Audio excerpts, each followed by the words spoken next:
de fer. Quel exploit quand même réalisé par Tom Dumoulin. On pensait qu'Ilno Zakarin était le plus fort. Eh bien non. Dans le monde du cyclisme moderne, on nous vend souvent des machines, des athlètes programmés pour souffrir, qui sont obsédés par les watts et la nutrition au grand prix, avec un seul but, la victoire à tout prix. Mais de temps en temps, une anomalie apparaît, un coureur qui semble trop élégant, trop lucide ou presque trop humain pour la brutalité de ce sport, et Tom Dumoulin fut cette anomalie. Dans le cyclisme très calculateur des années 2010, dominé notamment par l'armada britannique Sky, le papillon de Maastricht, comme on le surnomme, a su déployer ses ailes pour briller sur tous les terrains avec l'élégance qu'on lui connaît. Un rouleur surpuissant, capable de voler en montagne, un géant hollandais qui a brisé la malédiction de tout un pays sur les grands tours. Entre 2015 et 2018, le néerlandais réussit tout ce qu'il entreprend. Il monte sur les podiums des plus grandes courses et endosse les maillots les plus prestigieux de ce sport. Mais derrière ce sourire charismatique et cette puissance apparente se cachait une lutte silencieuse. Tom Dumoulin, c'est l'histoire d'un homme qui a osé dire stop alors qu'il était au sommet du monde.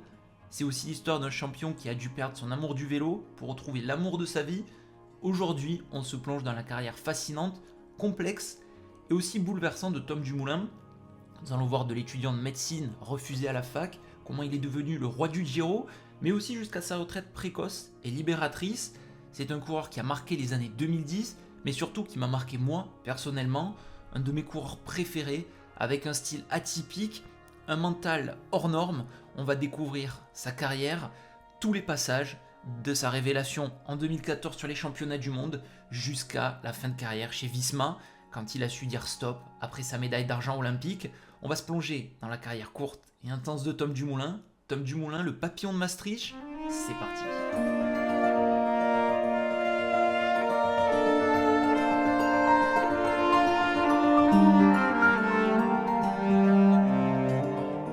Pour comprendre Tom Dumoulin, il faut d'abord comprendre d'où il vient, et il ne naît pas avec un guidon dans les mains contrairement aux autres coureurs de sa génération.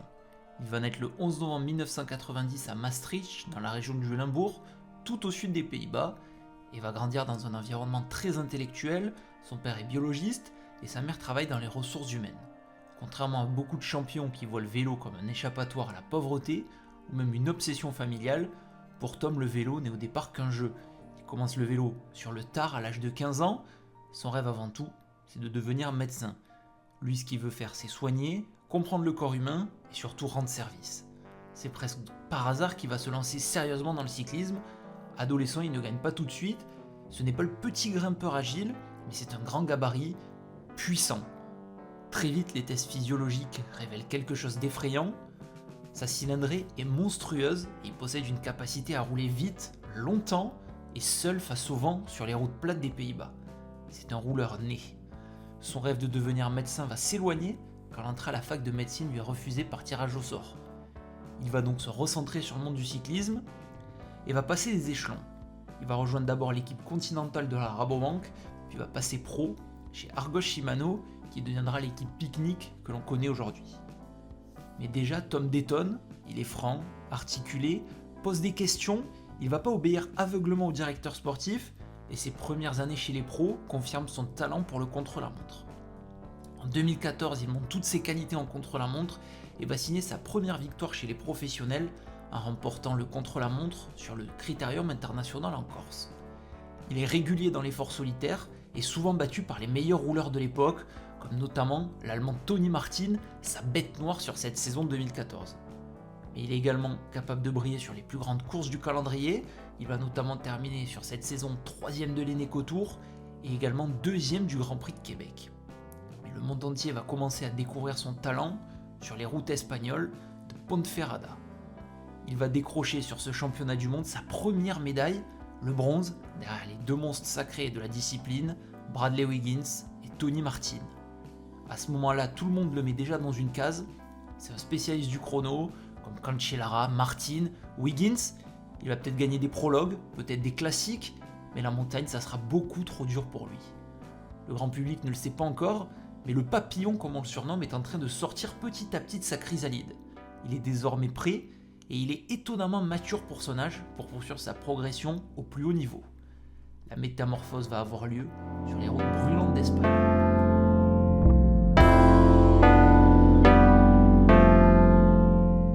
sommes donc en 2015 et Tom va poursuivre sa progression méthodique en enchaînant les très bons résultats et en remportant ses premières étapes en World Tour, sur le Tour du Pays Basque et également sur le Tour de Suisse. Cette année-là, le Tour de France s'élance d'Utrecht aux Pays-Bas avec un contre-la-montre d'ouverture. Et sur ces terres, Tom va prendre une belle 4e place à seulement quelques petites secondes du puissant Australien Juan Dennis.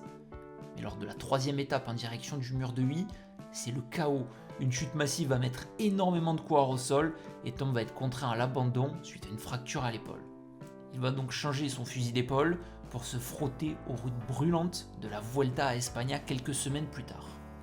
Le peloton se réunit à Puerto Banús pour le départ du Tour d'Espagne, et à cette époque, si on demande au directeur sportif qui est Tom Dumoulin, la réponse est unanime. C'est un véritable moteur sur le plat, mais un camion dans l'école. Il pèse actuellement plus de 70 kg, il est taillé pour fendre l'air, mais pas pour défier la gravité. Il vient donc sur cette Vuelta avec un seul objectif, le contre-la-montre de Burgos en fin de course pour préparer les mondiaux. Le classement général, il n'y pense même pas, mais pourtant dès la première semaine, quelque chose d'anormal se produit. La Vuelta est célèbre pour ses finales en mur, des codes courtes mais avec des pourcentages qui frôlent souvent les 20%. Normalement un coureur comme Tom doit exploser dès les premières rampes, mais au sommet du Caminito del Rey, lors de la 2e étape, il va finir 2e, juste derrière le Colombien Esteban Chavez. Tout le monde pense forcément à un coup de chance et qu'il ne va jamais tenir cette cadence, mais le véritable choc arrive lors de la 9e étape, vers le Cumbre del Sol. C'est une montée très brutale, sèche et un calvaire pour les grands gabarits. À 2 km de l'arrivée, le grand favori Chris Froome, tout juste vainqueur de son 2e Tour de France, lance une attaque dévastatrice et derrière lui les grimpeurs de poche comme Rodriguez ou Fabio Aru s'accrochent et Tom Dumoulin lui semble lâcher. On voit son grand corps se balancer, son visage se crisper et il perd rapidement 10-20 mètres. Tout le monde se dit enfin que chacun est à sa place. Mais c'est là qu'on va découvrir la méthode Dumoulin. Au lieu de répondre par une accélération violente qui le mettrait en zone rouge, lui ce qu'il fait c'est qu'il gère, il regarde son compteur, il maintient ses watts et il grimpe comme un métronome. Et alors que Froome et Rodriguez commencent à piocher dans les 500 derniers mètres, on va revenir une silhouette massive, et c'est Tom. Il ne revient pas seulement, mais il va les déposer, franchit la ligne en vainqueur, les bras levés, devant un Chris Froome incrédule. Ce jour-là, il prend le maillot rouge de leader, et la presse néerlandaise s'enflamme. A-t-on trouvé le successeur de Joop Zoetemelk ? Et pendant toute la 2e semaine, Tom va devenir la cible à abattre. Il est seul, son équipe géante Alpecin n'est pas taillée pour la montagne, et il doit bien souvent se débrouiller tout seul, sans équipier, face aux armadas que sont Astana et Movistar. C'est David contre Goliath, sauf que David mesure 1m85 et près de 10 kg de plus que tous ses adversaires. Dans chaque col, c'est le même scénario. Astana fait exploser la course, Tom lâche prise, puis revient au train, mètre après mètre, épuisé moralement, ses rivaux qui n'arrivent pas à s'en débarrasser. Il va perdre le maillot, puis le récupère magistralement lors du chrono de Burgos où il atomise la concurrence en reprenant la tête du général pour seulement 6 petites secondes sur Fabio Aru. On arrive donc sur la 20e étape, la dernière bataille dans la Sierra de Guadarrama. Tom n'est plus qu'à 180 km du sacre, mais il est cuit. Sans équipier à ses côtés, il lutte une fois de plus seul face aux meilleurs coureurs du monde. Mentalement, la pression de tout un pays et le harcèlement tactique de ses adversaires l'ont vidé. L'équipe Astana lance une offensive totale dès le premier col de la journée et Tom se retrouve isolé à plus de 50 km de l'arrivée. Tom voit donc s'envoler le groupe des favoris, les caméras vont filmer son calvaire en direct, on voit ce grand champion, seul face au vent, lutter contre des minutes qui s'envolent. Il se bat plus pour la gagne, mais il se bat pour l'honneur, pour rester sur le podium. Mais le réservoir est complètement vide, il finit l'étape après 4 minutes et va dégringoler à la 6e place du général. C'est une défaite brutale et forcément tragique, mais en rentrant à l'hôtel ce soir-là, Tom a changé de statut. Il a prouvé qu'un rouleur moderne, grâce à une gestion scientifique de l'effort et un mental d'acier, pouvait faire trembler les meilleurs grimpeurs de la planète sans équipier à ses côtés. La graine est semée et le monde sait désormais que le prochain grand patron des courses par étapes vient peut-être de Maastricht.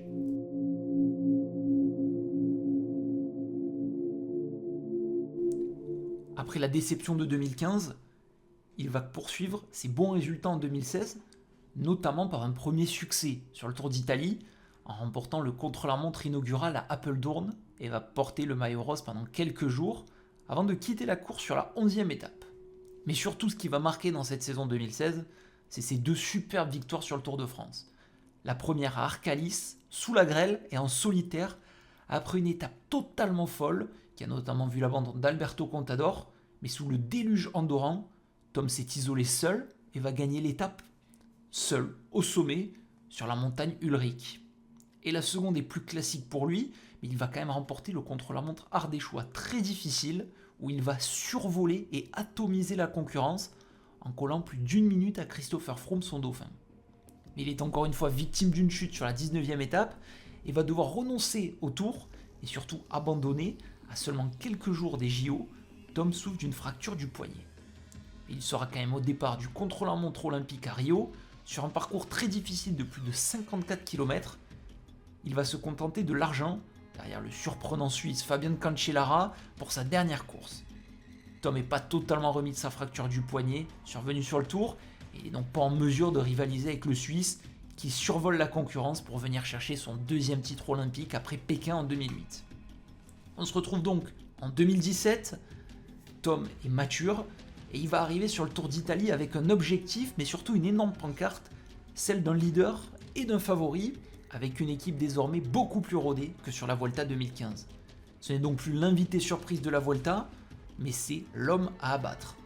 C'est le centenaire de la course, et face à lui, un gratin énorme de favoris, Nairo Quintana, le meilleur grimpeur de sa génération, vainqueur en 2014, Vincenzo Nibali, double vainqueur de l'épreuve et tenant du titre, et une véritable légende vivante en Italie, mais également le français Thibaut Pinot, l'imprévisible russe Zakharine, le grimpeur espagnol Mikel Landa et d'autres coureurs surprenants qui peuvent toujours être très solides sur 3 semaines de course.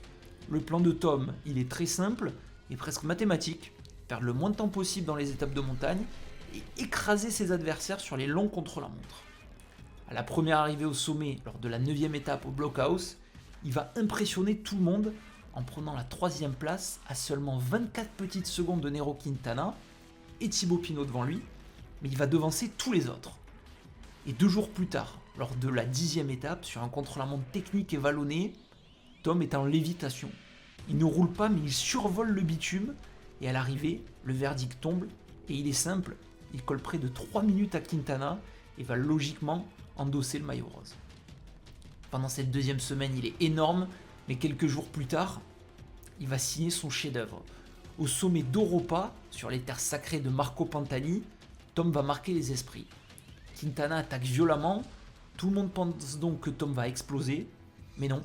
Fidèle à son style, il monte à son rythme, les yeux fixés sur son capteur de puissance, et il va revenir 1 à 1 sur les attaquants, et il va même contrer dans le dernier kilomètre pour s'imposer devant le grimpeur colombien et gagner à Europa avec le maillot rose sur les épaules. À ce moment-là, on se dit que rien, mais absolument rien ne peut lui arriver. Mais encore une fois, sans compter sur le destin qui aime bien tester les nerfs des plus grands. Nous sommes donc le 23 mai, et la 16e étape, qui est l'étape reine de ce Giro, le peloton doit affronter le col du Stelvio par 2 versants différents. Tout se passe bien pour Tom, et jusqu'au pied de l'Umbrail Pass, à seulement 32 km de l'arrivée, on voit que le maillot rose ralentit, et il fait des signes nerveux à sa voiture. Pas de crevaison, pas de chute, son corps va le trahir à cause de problèmes gastriques foudroyants. L'image est totalement lunaire et presque surréaliste, on n'a jamais vu ça. Le leader s'arrête en catastrophe sur le bas-côté, jette son vélo, arrache son maillot et son cuissard pour se soulager dans l'herbe, seul, sous l'œil des caméras du monde entier. Dans le peloton, la confusion est totale. Faut-il l'attendre? Nibali et Quintana, non, décident de visser. Mais c'est totalement la course, on ne peut pas l'attendre pour rien. Les 2 coureurs partent, Tom repart lui avec plus de 2 minutes de retard. Et il se retrouve tout seul, dans le vent, face à la montagne, mais surtout face à une humiliation mondiale qu'il vient de subir. Mais c'est ici que Tom devient un géant. Au lieu de s'effondrer mentalement, il se lance dans une poursuite épique et il va grimper le Stelvio comme un damné. À l'arrivée, il a tout perdu, sauf quelque chose, mais surtout l'essentiel, son maillot rose qui va sauver pour 31 petites secondes. Son visage à l'arrivée est vide, marqué par la douleur, mais surtout la gêne, mais son courage va forcer le respect et l'admiration de la planète. Les jours suivants sont un calvaire, il est affaibli par ses problèmes intestinaux et il continue d'être harcelé, Quintana et Nibali s'allient pour se relayer, pour le faire craquer. À la 19e étape, vers Piacentvallo, il va finir par céder le maillot rose.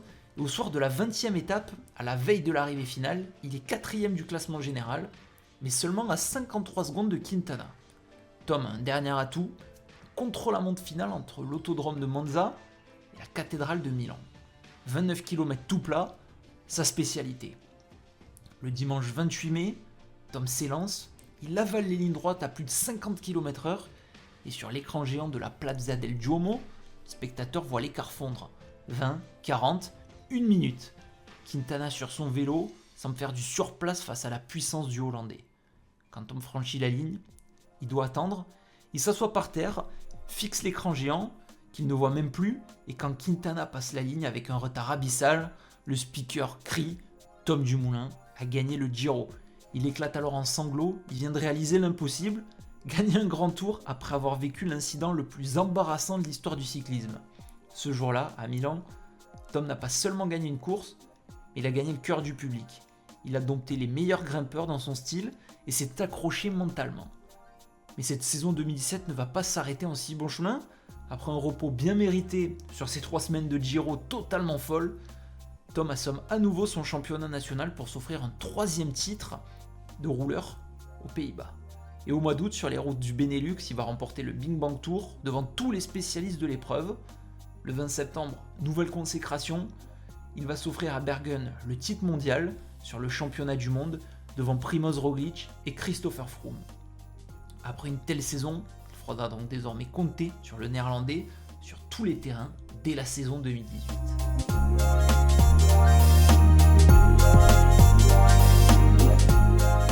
Après son sacre à Milan, Tom change de dimension. Il n'est plus seulement un champion cycliste, mais va devenir une véritable icône nationale aux Pays-Bas. On attend de lui qu'il gagne tout le temps, et l'année 2018 doit forcément être celle de la confirmation. Et physiquement, elle va être son chef-d'œuvre athlétique, mais aussi, vous allez le voir et le comprendre, le début de sa fin psychologique. Cette saison-là, Tom décide de s'attaquer à l'Everest du cyclisme, le mythique doublé Giro Tour de France, un exploit que personne n'a réalisé depuis Marco Pantani en 1998.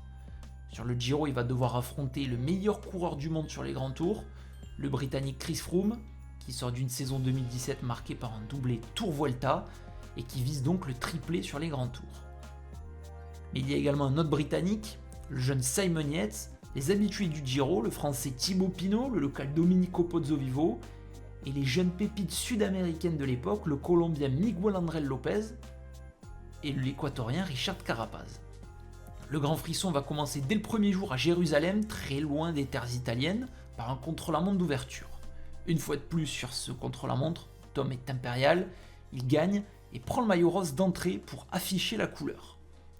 Mais pendant les 2 premières semaines, un invité surprise vient perturber le duel tant attendu entre Tom Dumoulin et Christopher Froome.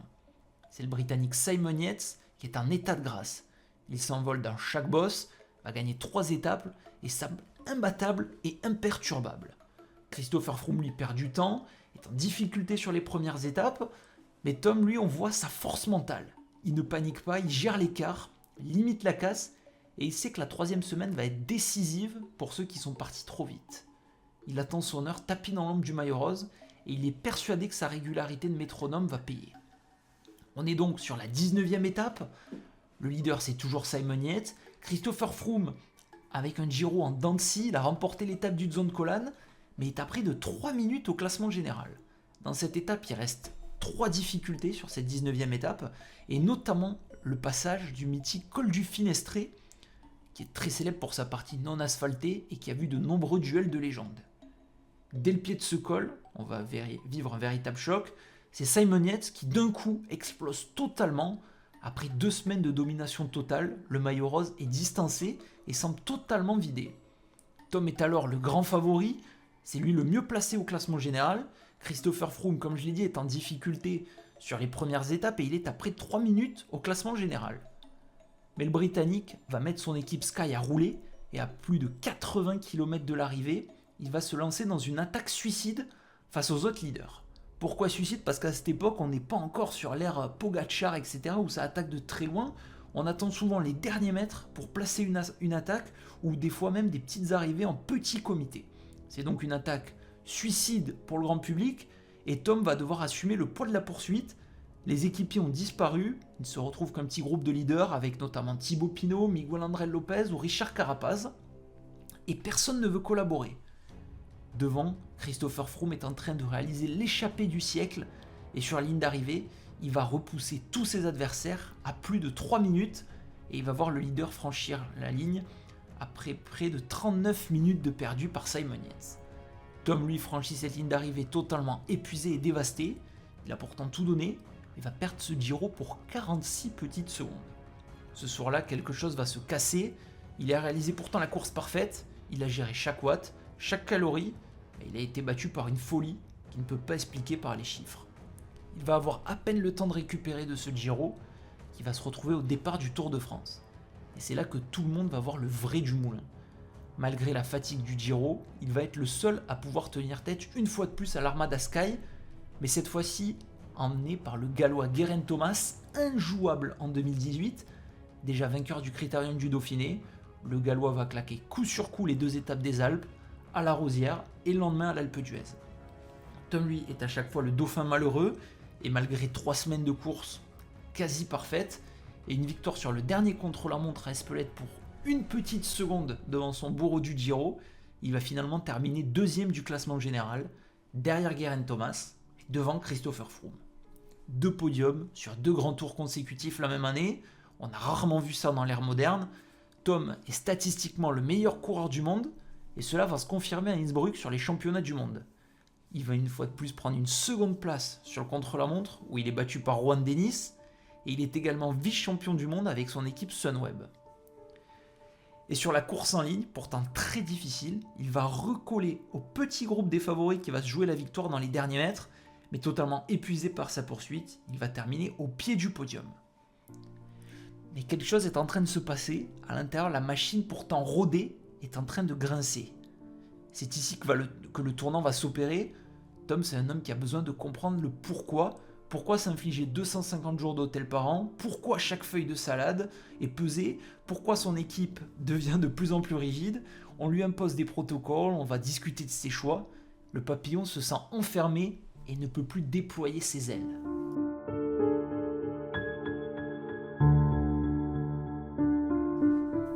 Et pour Tom, l'année 2019 va véritablement agir comme un détonateur. Pourtant, après un très bon début de saison, il va une fois de plus participer au Giro, et après une chute collective qui va le contraindre à l'abandon, il est une nouvelle fois mal remis de sa chute, et il va être encore obligé d'abandonner sur les routes du Dauphiné. Il met donc un terme à sa saison, une saison très compliquée pour lui, et dans le silence forcé, loin du bruit du peloton, il va faire un constat et réaliser quelque chose, le vélo ne lui manque pas. Il va donc changer d'horizon et décide de briser son contrat avec Sunweb pour rejoindre les rangs de la Jumbo-Visma, la nouvelle super team hollandaise du moment. Sur le papier, ça semble être l'union parfaite, le meilleur coureur hollandais dans la meilleure équipe hollandaise. Mais c'est en réalité un mariage contre nature. Chez Jumbo-Visma, la culture est celle des gains marginaux qui sont poussés à l'extrême, tout est robotisé, et on ne demande pas à Tom ce qu'il ressent, on regarde son écran, il devient un pion dans la stratégie globale pour faire gagner Primož Roglič. Après une année 2020 qui est marquée par la pandémie de Covid, il va jouer le rôle d'équipier de luxe pour aider le Slovène à remporter son premier Tour de France. Malgré une gestion parfaite, la Visma et Roglič tombent sur un os, le jeune Pogačar qui va détrôner Roglič à 24 heures des Champs-Élysées à la planche des Belles-Filles. De son côté, Tom termine 7ème du général, une très bonne performance pour un équipier, mais il a l'air d'un fantôme. On ne retrouve plus le Tom des années 2017 et 2018, et au soir de l'arrivée à Paris, alors que tout le monde admire la puissance de la Jumbo-Visma, Tom est ailleurs. Il a réussi à devenir la machine parfaite que le cyclisme exige, mais en chemin il a perdu quelque chose, il a perdu son étincelle, il a certes gagné en efficacité, mais il a perdu en humanité. Le poids de la machine est devenu trop lourd, il y a quelque chose qui est cassé. En janvier 2021, après l'annonce de l'équipe Jumbo, le monde est sous le choc très rapidement, son équipe et Tom va convoquer une conférence de presse. Tom a 30 ans, c'est un âge où tous les cyclistes sont à leur apogée, mais lui décide de faire une pause à durée indéterminée et va déclarer face aux caméras, avec une honnêteté, Il a oublié qui il était, il a oublié ce qu'il voulait, il ne vit que pour le vélo, mais lui il a envie de vivre pour lui et il veut savoir s'il y a encore un cycliste en lui. C'est un séisme et pendant des mois il disparaît complètement, on le croise des fois aux Pays-Bas, toujours vêtu en vêtements civils, sans son vélo, il va visiter des écoles, il promène son chien, il vit une vie tout à fait normale et il se demande même s'il reviendra un jour, mais tout le monde se pose également cette question. Mais pour lui cette pause elle est cruciale. Et elle brise surtout un tabou dans la santé mentale dans le sport de haut niveau. Tom montre que derrière les casques et les lunettes, il y a des êtres humains qui peuvent craquer sous la pression. Ils ne cherchent pas la pitié, mais ils cherchent la vérité. Et puis au printemps, l'étincelle va repartir. Il va se rendre sur les classiques ardennaises, non loin de chez lui, sur l'Amstel Gold Race en tant que pur spectateur. Et l'envie de rouler juste pour le plaisir va refaire surface. Il va donc décider de reprendre, mais à une seule condition, le faire pour lui, pas pour l'équipe, pas pour les fans, pas pour l'histoire, pour lui. Et Tom va se fixer un objectif fou, les Jeux Olympiques de Tokyo en contre-la-montre. Il n'a que quelques mois pour se préparer, après 6 mois sans compétition.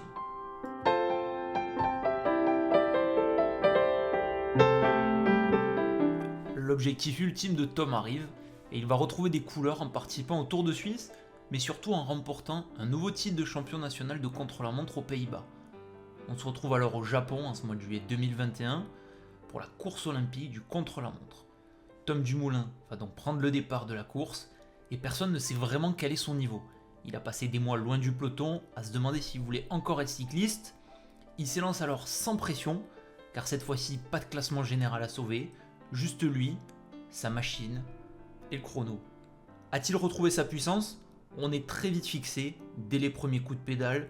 On retrouve le style Dumoulin, dos plat, une puissance fluide et surtout cette élégance. Sur la route, il vole et va réaliser un temps canon pour décrocher la médaille d'argent, comme en 2016 à Rio, 1 minute derrière son coéquipier Primož Roglič.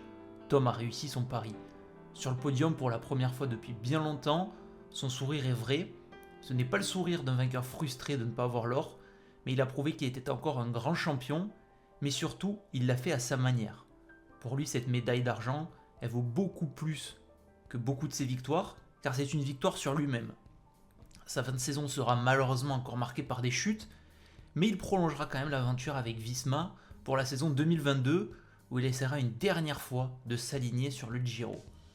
Sur ce Giro, il commence bien, il va prendre la 3e place du contre-la-montre à Budapest, mais dès les premières pentes de l'Etna, on va le voir lâcher prise, non pas sur un incident mécanique, mais simplement parce que l'envie s'est évaporée. Ce jour-là, il perd 6 minutes et toute ambition pour le classement général. Il va penser à autre chose et va prendre une belle 4e place sur la 7e étape dans une échappée remportée par son coéquipier Koen Bouwman où il a fait un énorme boulot. Son corps va encore le rattraper, il va être contraint à l'abandon sur ce Giro en raison d'une blessure au dos et il va annoncer qu'à la fin de la saison, il prendrait sa retraite et va se fixer un dernier objectif, le championnat du monde du contre-la-montre en septembre. Mais son corps le trahit et son corps est meurtri. Et le 15 août 2022, il publie un message. Cette fois-ci, il n'attend pas la fin de la saison, mais il arrête tout avec effet immédiat. À 31 ans, le réservoir est vide et il a besoin d'autre chose. Cette honnêteté, c'est vraiment sa dernière grande victoire, car dans un sport qui glorifie souvent la souffrance jusqu'à l'autodestruction, Tom, lui, il a choisi la vie. Il a refusé d'être le champion de trop, ceux des fois qu'on voit traîner leur misère en queue de peloton simplement pour honorer un contrat. Aujourd'hui, quand on le croise, sur une moto de consultant, ou alors même sur son vélo de loisir dans les collines du Limbourg, il a l'air apaisé. Il a troqué le maillot rose pour une liberté qu'aucune victoire ne pouvait lui offrir. Il nous a appris qu'on peut atteindre le sommet du monde, s'y sentir étranger, mais surtout avoir le courage de redescendre pour redevenir soi-même.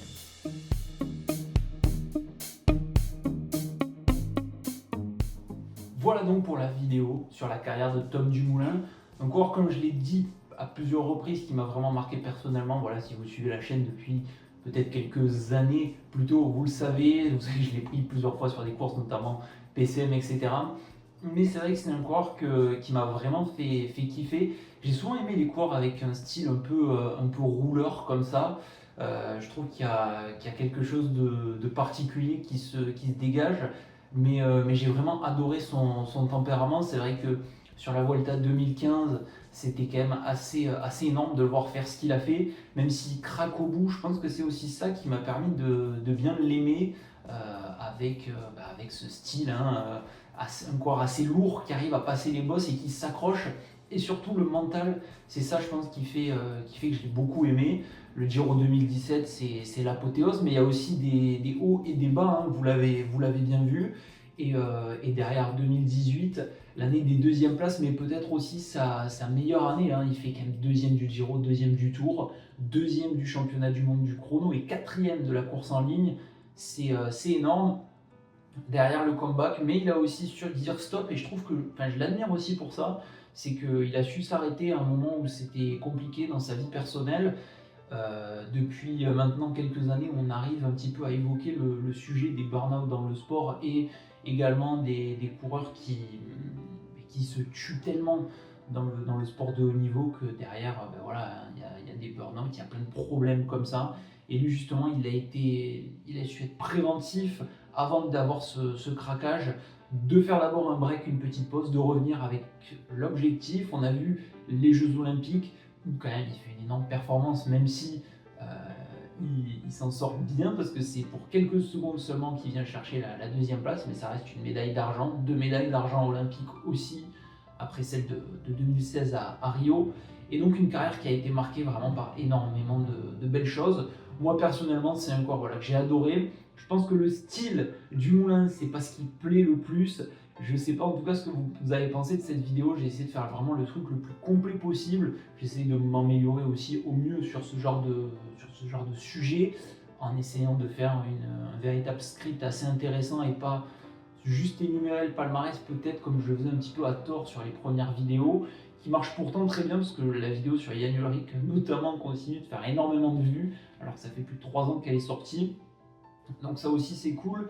J'attends vos retours. J'ai des petites idées pour les prochains épisodes. J'aimerais bien faire un épisode autour de Thibaut Pinot peut-être.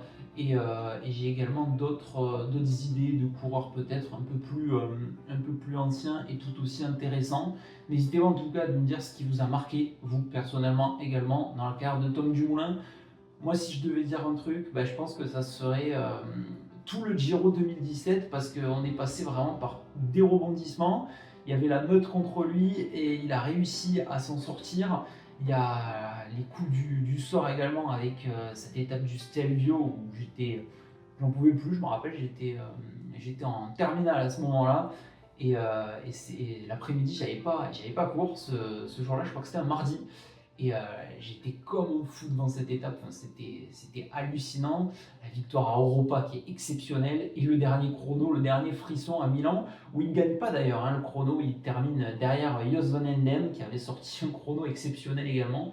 Mais voilà, c'était vraiment magnifique et assez exceptionnel. Je pense que ce genre de course peut-être aujourd'hui pour un peu moins s'adapter. Pourtant c'est pas si vieux, le Giro 2017 c'était il y a 9 ans. Le Giro 2018, il y a 8 ans, forcément on remonte, mais je pense qu'encore aujourd'hui, il pourrait pas faire ce qu'il a fait. C'était un autre style aussi de vélo, donc voilà, n'hésitez pas à me dire ce que vous retenez en tout cas de la carrière de Tom Dumoulin, vos moments marquants. N'hésitez pas aussi, pourquoi pas, à proposer des coureurs que je peux essayer de faire. Moi j'aime bien, vous l'avez vu, des coureurs avec des histoires assez singulières. Pas simplement juste présenter le coureur, mais j'aime bien quand il y a une petite histoire derrière. Jan Ullrich qui a eu des soucis, Marco Pantani, récemment même Thomas Voeckler avec le drame qu'il a connu étant plus jeune. Et là Tom Dumoulin aussi, où il y avait quand même quelque chose à raconter. C'est vrai que j'aime beaucoup ces coureurs où il y a vraiment quelque chose. J'avais pensé pourquoi pas aussi un coureur comme Greg LeMond qui peut être intéressant. Avec notamment un corps qui a été blessé avec un accident de chasse et derrière qui revient, mais c'est aussi le premier américain et non européen surtout à gagner le Tour, donc ça peut être pas mal, je pense, la carrière de Greg LeMond. J'ai des idées, des LeMond, des Pinot, pourquoi pas Rominger également, ça peut être cool. J'attends vos retours, j'attends vos avis, n'hésitez pas bien sûr à me dire ce que vous en avez pensé, n'hésitez pas à lâcher un petit coup de boost si vous regardez sur téléphone, ça permet de mieux référencer la vidéo, c'est toujours bien. Un petit commentaire, un petit pouce bleu bien évidemment, et on se retrouve pour de nouvelles vidéos très prochainement. Portez-vous bien, ciao tout le monde. Bye bye.